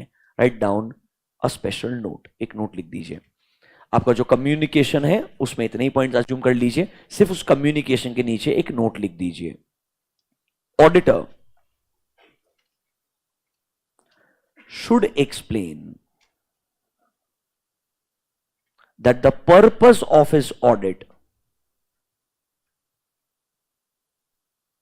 that the purpose of his audit was to express an opinion on financial statements. Purpose of his audit was to express an opinion on financial statements. To express opinion on financial statements, and his audit included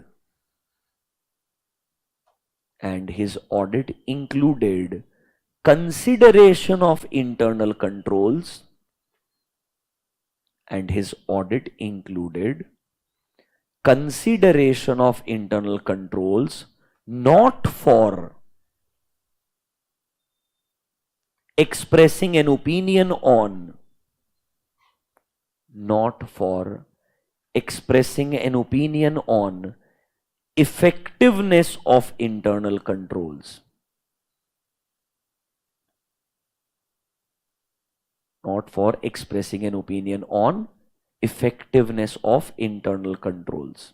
word not लिखा है, मतलब आपको बोलना है कि भाई मेरा काम ओपिनियन देना है फाइनेंशियल स्टेटमेंट पे, मैंने ऑडिट के दौरान कंट्रोल्स को कंसीडर किया, not to give an opinion on the effectiveness of internal control. ऐसा क्यों लिख रहा हूं, क्योंकि तब कंपनीज एक्ट में कंट्रोल पे ओपिनियन देने का रिक्वायरमेंट नहीं था. तो मैनेजमेंट इसको एज ऑफेंस ना ले ले कि मैं कंट्रोल पे ओपिनियन दे रहा हूं. एक्चुअली में मेरा अपॉइंटमेंट कंट्रोल पे ओपिनियन देने के लिए हुआ ही नहीं है. मेरा अपॉइंटमेंट किसके लिए हुआ है, to give an opinion on financial statement. So मैंने ये नहीं बोलना चाहिए कि मैं कंट्रोल पे ओपिनियन देना चाहता हूं. It's like a defensive mechanism. मैं आपको बता रहा हूं गलतियां क्या है, पर मेरा काम ओपिनियन देना है ही नहीं ऑन कंट्रोल्स. ऐसा मैं लिख रहा हूं जबकि ये गलत है. नीचे लिखो नाउ अ डेज, इस नोट में ही एक लाइन छोड़ के, नाउ अ डेज. आपको मालूम है ना जब ये वर्ड आता किधर जा रहा है, we are required to express opinion, we are required to express our opinion nowadays we are required to express our opinion on IFCs which are relevant for financial reporting.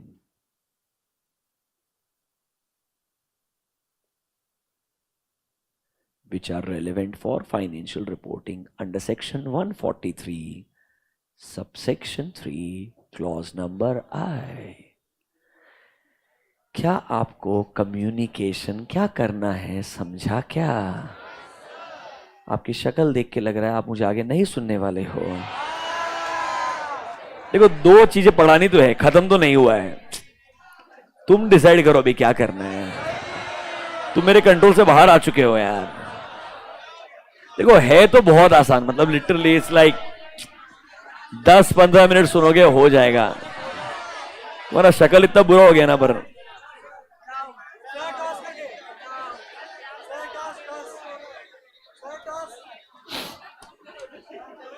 क्या करने का तुम बोलो, मुझे कोई दिक्कत नहीं है।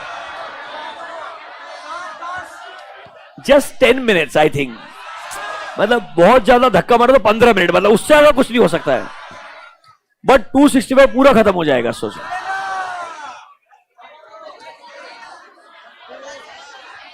कर देते हैं यार, मतलब क्या हो जाएगा ऐसा कुछ, तुम्हारा लाइफ खत्म थोड़ी हो रहा है यार। एक बात तो, तुम्हारी जिंदगी में बचा क्या है अभी? पढ़ाई के अलावा क्या है? और तुमको फोर्सफुली पढ़ाई दो रहा हूं ना मैं अल्टीमेटली, रादर इसी बहाने कुछ तो पढ़ाई हो रहा है ना यार। तुम अपने आप को ऐसा वो ऑब्जेक्टिव्स बनाया होगा, मैं 12 घंटे पढ़ेगा, 15 घंटे पढ़ेगा, 18 घंटे। तुम 10 घंटे बैठ तो पा नहीं रहा स्ट्रेट सीधा मेरे साथ में, मतलब क्लास चल रहा है तब नहीं बैठ पा रहा है तुम। तुमको लग रहा है तुम घर पे जाने के बाद 12 घंटे पढ़ने वाला है। You are a good joke, this will not happen, I am telling you. तुम थोड़ा अंदर से मोटिवेटेड ही नहीं है यार तुम।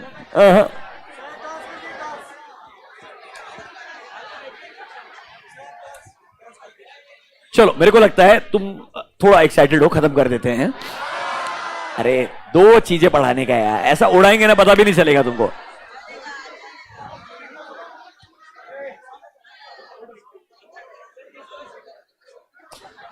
वेरी नाइस, नोटबुक पे जाइए। अंडर 265 कितना लिखा है मैंने आपको बोलो, कितना पॉइंट लिखा है? चलो 3 ही पॉइंट लिखा है क्या अभी तक? एक तो ऐसे कलर कलर यूज करते हैं ना यार, वो कॉम्बिनेशन में ऐसा पर्पल ऑरेंज येलो, क्या है? Meaning of deficiency, significant. अच्छा, बस प्रोसेस ही लिखा है तुमको अभी तक? प्रोसेस लिखा है ना तुमको, 1 2 3 नोट, बस कुछ नहीं। पॉइंट नंबर 4 और 5 2 पॉइंट लिखेंगे, उड़ा देंगे। चलो चलो, शाबाश। Point number 4, examples of indicators. 265 point number 4, examples of indicators of significant deficiencies in internal controls.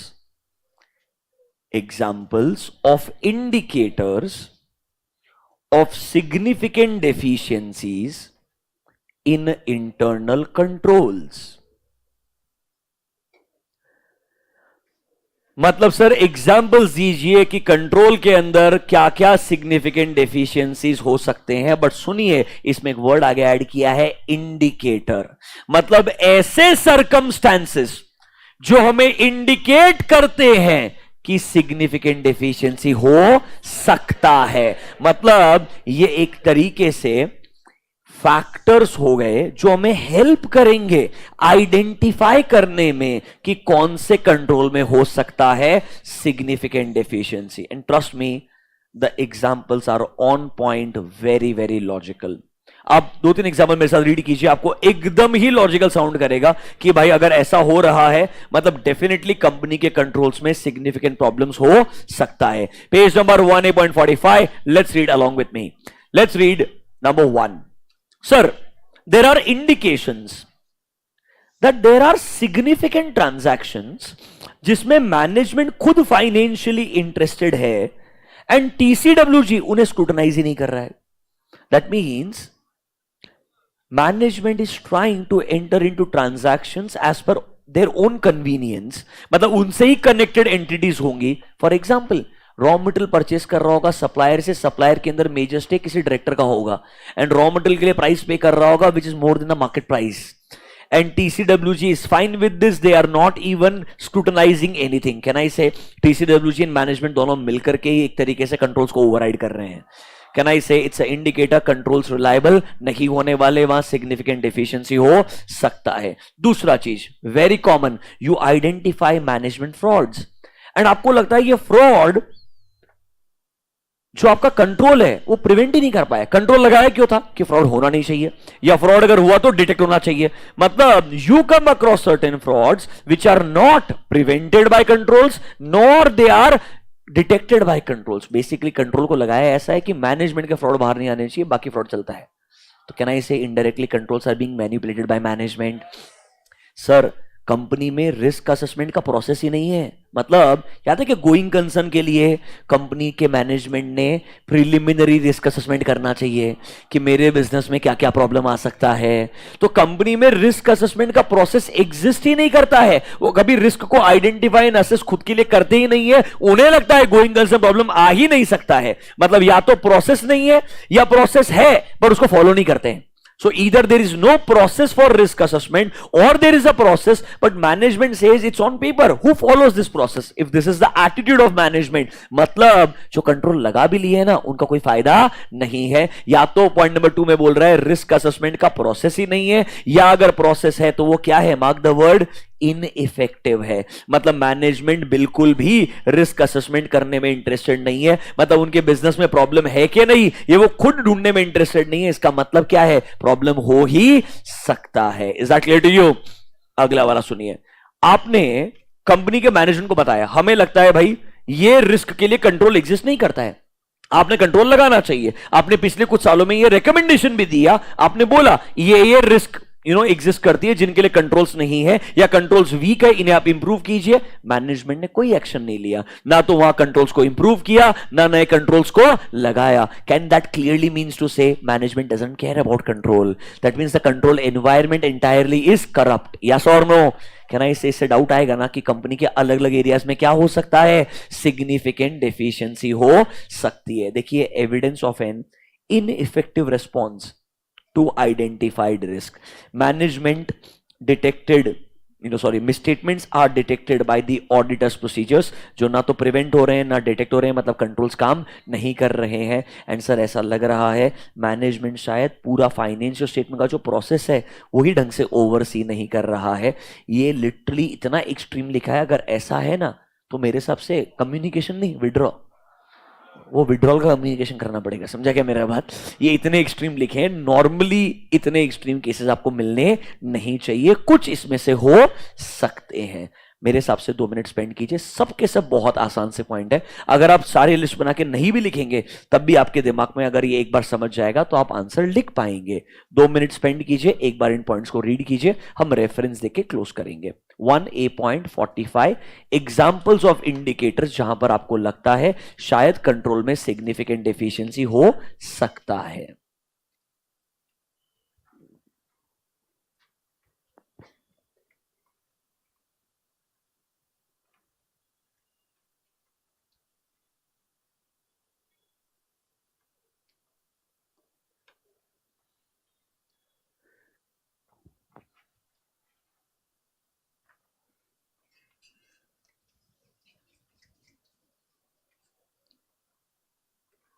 Sir उनके ट्रांजैक्शंस को टीसीडब्ल्यूजी कंसीडर नहीं कर रहा है. मैनेजमेंट कीवर्ड्स मार्क करते हैं ना, खुद से रीड करते वक्त you should mark the keywords so that at least you are able to write the answer. I am telling you ये अच्छे 2 क्वेश्चंस है.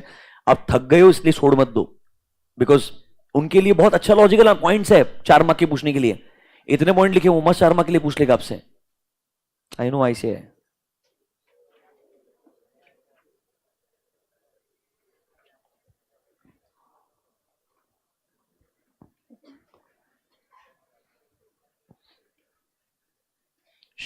At the back, don't talk, read.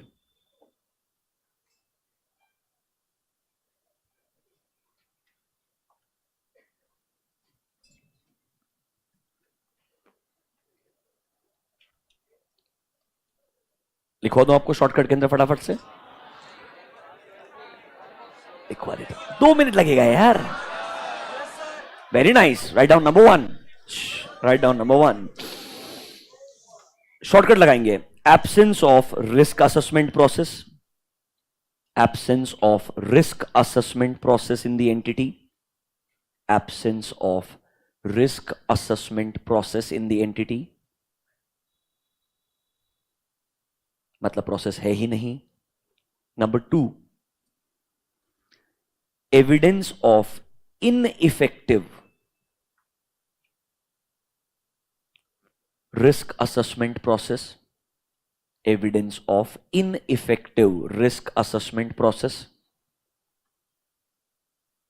पहले केस में तो प्रोसेस था ही नहीं, दूसरे में प्रोसेस है बट ढंग से यूज नहीं किया जा रहा है. Number 3, evidence of management's inability. Evidence of management's inability to oversee preparation of financial statements. Inability to oversee preparation of financial statements.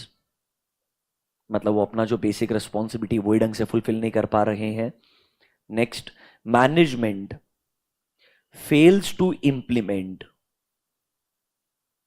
Management fails to implement appropriate remedial actions. Appropriate remedial actions for significant deficiencies. Appropriate remedial actions for significant deficiencies previously identified. Remedial actions for significant deficiencies previously identified. जो पहले आपने deficiencies ढूंढ दी हैं उनके लिए कोई remedial action management ले नहीं रहा है. Next, TCWG not scrutinising significant transactions.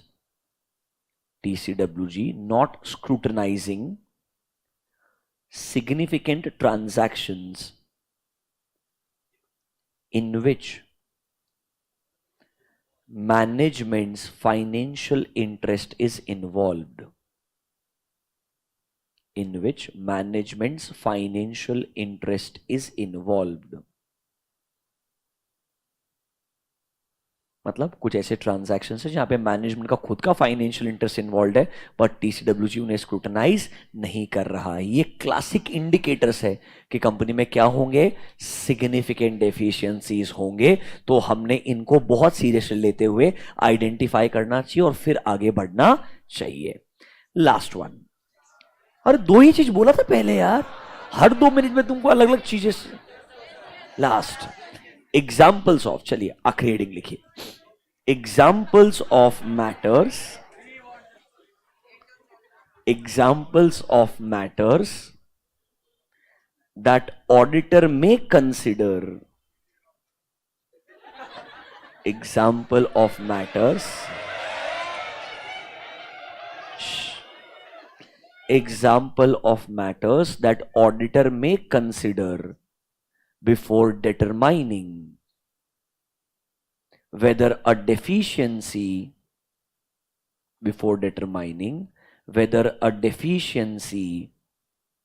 or a combination is a significant deficiency. A deficiency or a combination is significant deficiency. ये इतना इंपॉर्टेंट नहीं लगता है इसलिए सबसे लास्ट में बता रहा हूं. इससे इंपॉर्टेंट पहला वाला था जो इंडिकेटर्स थे. ये सिंपल सी चीज है कि भाई आपको गलतियां मिल गई है, हो सकता है आपने गलतियों को एनालाइज करना शुरू किया. आप कैसे डिसाइड कर लोगे कि भाई ये डेफिशिएंसीज सिग्निफिकेंट है कि नहीं है? ऑनेस्टली थंब रूल तो होता है ऑडिटर का प्रोफेशनल जजमेंट.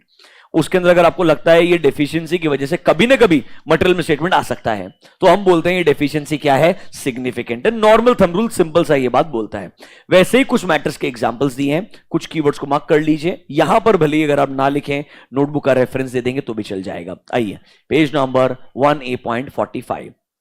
इनकी वजह से मैं ये डिटरमाइन करूंगा कि ये डेफिशिएंसी सिग्निफिकेंट है या नहीं। ऑब्वियसली नंबर वन, कितना चांस है कि ये डेफिशिएंसी की वजह से मटेरियल मिसस्टेटमेंट होगा, क्योंकि auditor is concern only about one thing, that is material misstatement. Control में एक डेफिशिएंसी है जिसकी वजह से मटेरियल मिसस्टेटमेंट हो सकता है क्या? अगर हां, उसका लाइक्लीहुड, उसका चांसेस ज्यादा है, तो मैं बोलूंगा ये डेफिशिएंसी मेरे लिए क्या है? सिग्निफिकेंट है। बिकॉज ऑडिटर के लिए पहला थंब रूल यही है, कोई भी चीज हो, क्या इसकी वजह से मटेरियल मिसस्टेटमेंट होगा? जो मुझे नहीं मिलेगा तो मेरा ओपिनियन गलत हो जाएगा। दूसरा चीज, हमें कभी कभी मटेरियल मिसस्टेटमेंट्स शायद ना मिले, बट हमें डर क्या रहता है? There can be certain category of frauds. हम फ्रॉड्स में प्रॉब्लम क्या है? नेचर, फ्रॉड इंटेंशनली किया जा रहा है, तो शायद मे बी मिसस्टेटमेंट का अमाउंट छोटा होगा, बट फ्रॉड करना अगर आसान हो जाएगा तो एक पॉइंट के बाद अमाउंट बड़ा भी हो सकता है। तो क्या ये डेफिशिएंसी की वजह से? Number two, is there a susceptibility to loss और फ्रॉड? मतलब क्या आसानी से फ्रॉड किया जा सकता है, या कंपनी के लिए कोई डायरेक्टली इनडायरेक्टली लॉस हो सकता है? अगर हमें लगता है शायद इसकी वजह से मटेरियल मिसस्टेटमेंट होने के चांस ज्यादा है, या हमें लगता है फ्रॉड हो सकता है, तो हम बोलेंगे डेफिशिएंसी हमारे लिए क्या है? नॉर्मली सिग्निफिकेंट डेफिशिएंसी है। तीसरा चीज, सर ये डेफिशिएंसी उस प्रोसेस में है जिसके अराउंड वॉल्यूम ऑफ ट्रांजैक्शन बहुत बड़ा है, तो क्या होगा? एक बार शायद मे भी गलती का अमाउंट छोटा हो जाएगा, बट वॉल्यूम ज्यादा बड़ा होने की वजह से क्या होगा? A smaller amount when multiplied by a huge number of transaction, overall total misstatement का अमाउंट क्या हो सकता है? बड़ा हो सकता है। क्योंकि ध्यान रखना, मिसस्टेटमेंट में बी मटीरियल ईदर इंडिविजुअली और व्हेन एग्रीगेटेड। देखो number four, the volume of activity that has occurred or could occur in that account balance। अगर लगता है जहां प्रोसेस में गलती है ना, वहां ट्रांजैक्शंस बहुत सारे हो सकते हैं, तो छोटे छोटे अमाउंट की गलतियां भी इंडिविजुअली मटेरियल नहीं होगी, बट व्हेन एग्रीगेटेड क्या हो सकती है? मटेरियल हो सकती है। सर क्या ये ऐसे प्रोसेस में डेफिशिएंसी है जिसकी वजह से मेरा फाइनेंशियल स्टेटमेंट का अमाउंट क्या हो सकता है? एक्सपोज हो सकता है। कैन आई से पॉइंट नंबर 4 वापस से नंबर 1 पे लेके जा रहा है कि वहां पर क्या मिल सकता है? मटीरियल मिसस्टेटमेंट मिल सकता है। ये सब के सब इनडायरेक्टली बोलते हैं, इनकी वजह से शायद हमें लगेगा that the deficiency should be classified as a significant deficiency, और अगर सिग्निफिकेंट है तो किसे रिपोर्ट कर देंगे? TCWG and management. ऐसे ही कुछ कंट्रोल्स के एग्जांपल्स दिए हैं, नंबर 6 में देख लीजिएगा। सर हमें लगता है मैनेजमेंट का ओवरसाइट अच्छा नहीं है, या सर मैनेजमेंट फ्रॉड को प्रिवेंट या डिटेक्ट बराबर से नहीं कर पाएगा because of lack of these controls, या सर उनका अकाउंटिंग पॉलिसी का सिलेक्शन ही गलत हो सकता है, या सर जैसे आपने एग्जांपल दिया रिलेटेड पार्टी के साथ ट्रांजैक्शन होंगे बट टीसीडब्ल्यूजी क्या नहीं कर रहा है? स्क्रूटनाइज नहीं कर रहा है। TCWG not scrutinising is also a deficiency in the internal control. मतलब रिलेटेड पार्टी का ट्रांजैक्शन बिना अप्रूवल के हो सकता है, ये अपने आप में एक सिग्निफिकेंट डेफिशिएंसी बन जाएगा। हो सकता है ट्रांजैक्शन का अमाउंट आज छोटा है, बट ट्रांजैक्शन का वैल्यू कभी भी इंक्रीज किया जा सकता है। And with related party the risk is also high, क्योंकि आप कंफर्मेशन भी मांगेंगे तो थर्ड पार्टी कंफर्मेशन भी दे देगा, बट अल्टीमेटली यहां पर जो थॉट प्रोसेस है ट्रांजैक्शन के पीछे, वो क्या हो सकता है? गलत हो सकता है। तो ये जनरली कुछ फैक्टर्स हैं जो हम नॉर्मली कंसीडर करते हैं बिफोर कंक्लूडिंग कि ये डेफिशिएंसी सिग्निफिकेंट है या नहीं। एक थंब रूल याद रखना, ऑडिटर अपने जजमेंट के बेसिस पे डिटरमाइन करता है इस डेफिशिएंसी की वजह से या तो आज या फ्यूचर में मटेरियल मिसस्टेटमेंट हो सकता है क्या। अगर हां तो ये डेफिशिएंसी क्या बन जाएगा? सिग्निफिकेंट। ये थंब रूल याद रखना।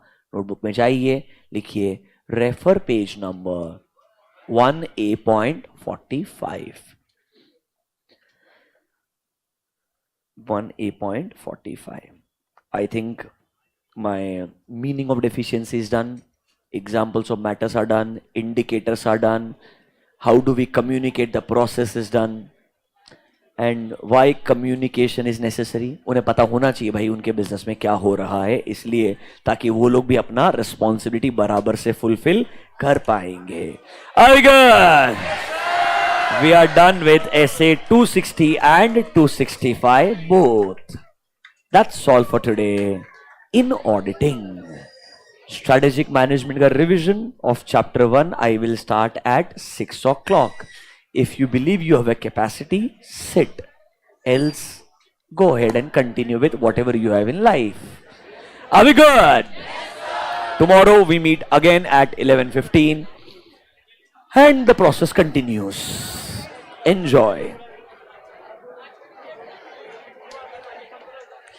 एक्चुअली 5 घंटे के क्लास था यार, ऐसा कोई टॉर्चर तो किया नहीं तुमको मैंने यार. Thank you online students.